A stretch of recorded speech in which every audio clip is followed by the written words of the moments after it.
মুখ্যমন্ত্ৰী ডক্টৰ হিমন্ত বিশ্ব শৰ্মাৰ নেতৃত্বাধীন চৰকাৰখনে দায়িত্বভাৰ গ্ৰহণ কৰাৰ পিছত এই পৰ্যন্ত 1,21,182 গৰাকী লোকক চৰকাৰী চাকৰিত নিযুক্তি প্ৰদান কৰা হৈছে। শুকুৰবাৰে গুৱাহাটী চিকিৎসা মহাবিদ্যালয় হাস্পতালৰ প্ৰেক্ষাগৃহত অভিযান্ত্ৰিক মহাবিদ্যালয় আৰু পলিটেকনিক সমূহৰ 342 গৰাকী প্ৰবক্তা তথা অন্যান্য পদৰ বাবে নিয়োগ পত্ৰ বিতৰণ কৰা হয়।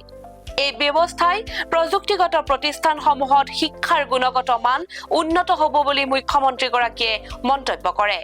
ইঞ্জিনিয়াৰিং আৰু আমাৰ পলিটেকনিক সমূহত এটা নতুন মেন পাৱাৰ মানৱ সম্পদ সৃষ্টিৰ বাবে আমি কাম কৰিব লাগিব আৰু আজিৰ নিযুক্তি পোৱা যুৱক যুৱতীসকলকো মই আহ্বান কৰিম যে আপোনালোকে আমাৰ ইনষ্টিটিউট আৰু কলেজসমূহত তেনেকুৱা এটা মানসিকতা নিৰ্মাণৰ বাবে চেষ্টা কৰক।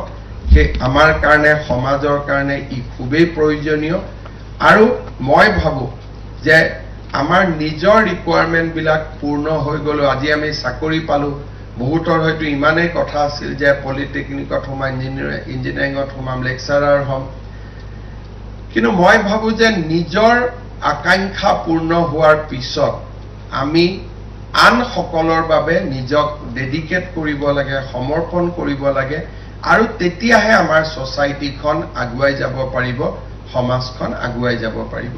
ইয়াৰ উপৰি অহা অক্টোবৰ মাহত আৰু প্ৰায় 40,000 নিযুক্তি প্ৰদান কৰা হ'ব।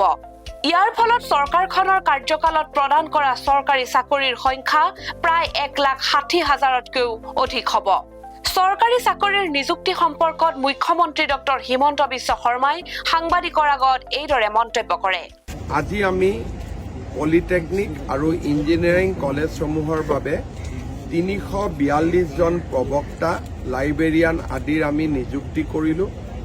1 লাখ নিযুক্তিৰ সংখ্যাই 1,21,000 অতিক্ৰম কৰিলে। অক্টোবৰত আমাৰ আৰু নিযুক্তি হ'ব 10 অক্টোবৰত। গতিকে মই নিশ্চিত যে আমি নিযুক্তি 1.5 লাখতকৈ ওপৰলৈ লৈ যাব পাৰিম।